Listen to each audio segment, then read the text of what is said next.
Ce parc a un charme naturel fou. Ses longues plages de sable et ses boisiers bien entretenus sont idéales pour la randonnée. Découvrez l'endroit où les glaciers rejoignaient la mer il y a 15 000 ans.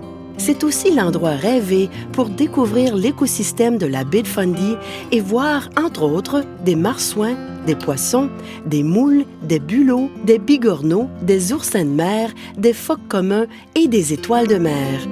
C'est un des meilleurs endroits au géoparc Stonehammer pour observer la géologie de cet âge glaciaire.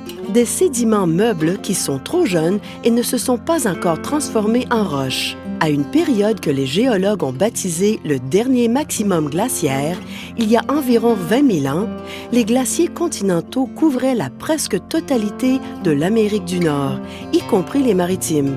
Il y a 10 000 ans, le Nouveau-Brunswick n'était probablement déjà plus recouvert de glace. En se retirant, les glaciers ont laissé des dépôts de sable et de gravier le long de leurs limites.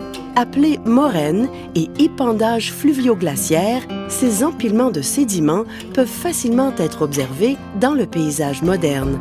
La plage Saint-Rest s'est formée le long d'une ancienne moraine. Il y a près de 15 000 ans, le front du glacier se trouvait ici, au parc naturel Irving. C'était ce qu'on appelle un glacier de marée, car il se dressait contre l'océan. L'argile rouge le long de la falaise de la plage se compose de couches de sédiments marins. Parfois, on y trouve des fossiles d'escargots, de palourdes, d'oursins et d'étoiles de mer. Le fond du glacier est comme du papier de verre à gros grains. Le substratum sous le glacier se raie et conserve la marque de l'avancée de la glace. La surface rocheuse lisse à l'extrémité ouest de la plage Saint-Rest est couverte de longues rayures qu'on appelle des stries. En observant attentivement la surface rocheuse, on voit les stries parallèles qui témoignent du déplacement dans différentes directions d'un glacier qui a avancé et a fondu à maintes reprises. Prenez votre appareil photo et un cahier.